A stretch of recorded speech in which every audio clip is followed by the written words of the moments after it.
de ses sorties en public. Son entourage affichait calme et dignité, malgré sa hantise du pire. Le 7 décembre, la santé du roi s'est détériorée. Béhanzin souffrait, selon son médecin, d'une grippe bronchopneumonique. Accompagné de son fils Wanilo et 3 de ses épouses, le roi est transféré le lendemain à l'hôtel de Nice, devenu Tipaza à Alger.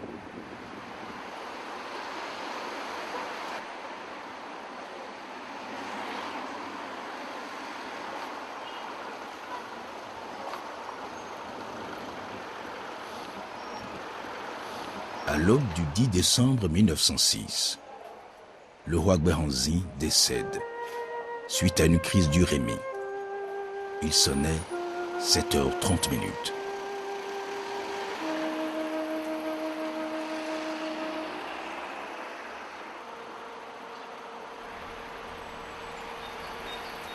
Le 11 décembre, le roi Béhanzin a été inhumé au cimetière chrétien Sainte-Eugène d'Alger, en présence de ses proches, du représentant du gouverneur général et d'une foule nombreuse de personnalités.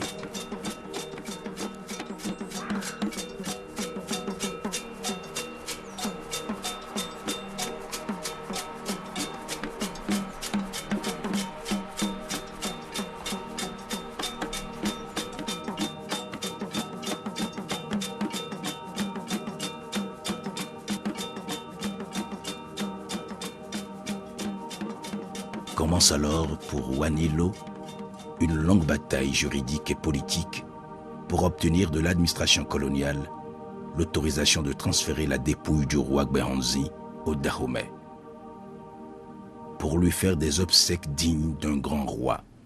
Ce sera chose faite en mars 1928.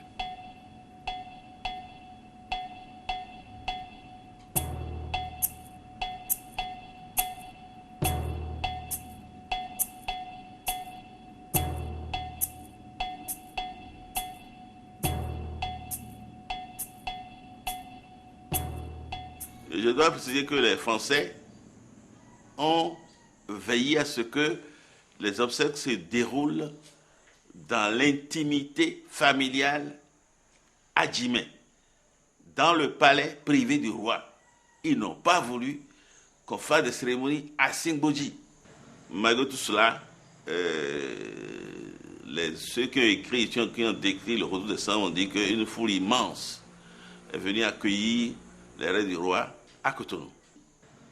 Le train qui a transporté les dépouilles, les restes mortels du roi, de Cotonou à Gbomé, c'est-à-dire à Boycon, ce train-là, à chaque arrêt, depuis Cotonou jusqu'à Boycon, il y avait une foule qui se prosternait, le front de la poussière, pour saluer le retour du roi.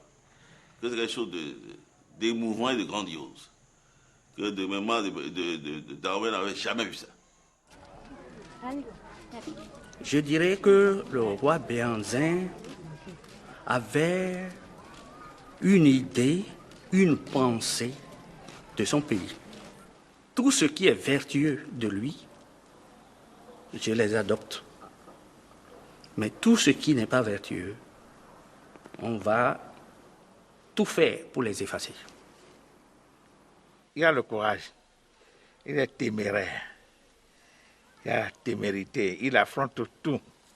Il n'a peur, sachant bien que les Européens ont des armes plus sophistiquées que les nôtres. Il a demandé à ses Amazones de foncer.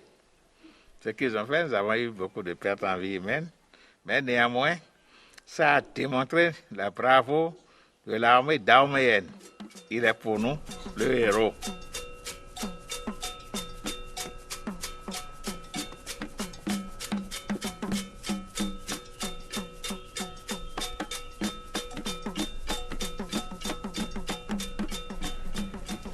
Le père d'Orgère a été exclu par le gouvernement français parce qu'il était trop près des Noirs. Le Béhanzin lui a offert la seule ricade en argent avec sa tête dessus. Et j'ai retrouvé cette trécade dans les montagnes de Toulon, qui a été transmise de génération en génération. Et la résistance de Béhanzin m'a toujours plu. J'ai trouvé que cet homme-là, il avait été... On l'a dénigré, bien sûr, il fallait bien le dénigrer. Le roi requin, on l'appelait le roi requin, on le disait. Bon. Et beaucoup de chefs militaires français ont trouvé sa valeur.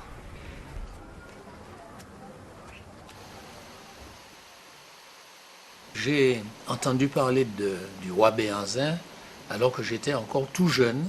Ceux qui m'en parlaient, dans ma famille, dans mon entourage, m'en parlaient avec une certaine fierté.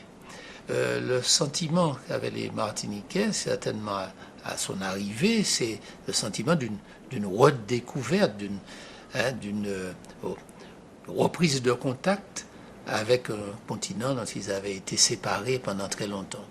Et tout d'un coup, il y a un personnage qui arrive dont on raconte qu'il a été un résistant face aux armées coloniales. Donc tout d'un coup, c'est aussi un sentiment de fierté. Mes parents ont vu Béhanzin. Et Béhanzin, tous les jours, allait à Fort-de-France. Béhanzin avait été adopté par la Martinique. Je sais en tout cas que c'est un homme qui a compté pour les Martiniquais. Nous considérions Béhanzin comme un homme éminent, comme un grand roi qui avait défendu son pays jusqu'au bout. En Europe, Béhanzin a été une figure qui terrorisait les Européens. C'est-à-dire, il a été l'un de ces Africains qui était capable de tenir tête comme un bon soldat, un bon chef d'armée, un commandant en chef à des armées européennes. L'idée d'un panthéon africain, dans cette vision des choses où l'on mettrait les grands fondateurs d'État, comme Soundiata Keïta, comme Shaka Zulu, nous avons les grands résistants à la colonisation, mais aussi les grands administrateurs d'État. Donc dans ce panthéon où il y aurait, je ne sais pas, peut-être une 50aine de personnes, certainement que Béhanzin figurait en très bonne place.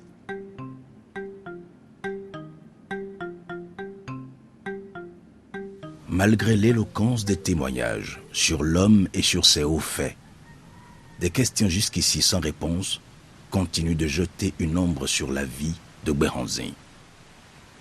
Le jeune prince avait-il réellement éliminé tous ses frères rivaux et prétendants au trône pour ne demeurer que l'unique héritier présomptif de son père, le roi Glélé? Béhanzin a-t-il vraiment fait tuer sa mère pour éviter à celle-ci de subir d'éventuelles représailles? Béhanzin a-t-il été trahi par son frère et chef d'état-major, le Gaou Gouchili? 100 ans après la disparition du souverain, ces interrogations demeurent et renforcent davantage l'énigme que constitue le roi Béhanzin.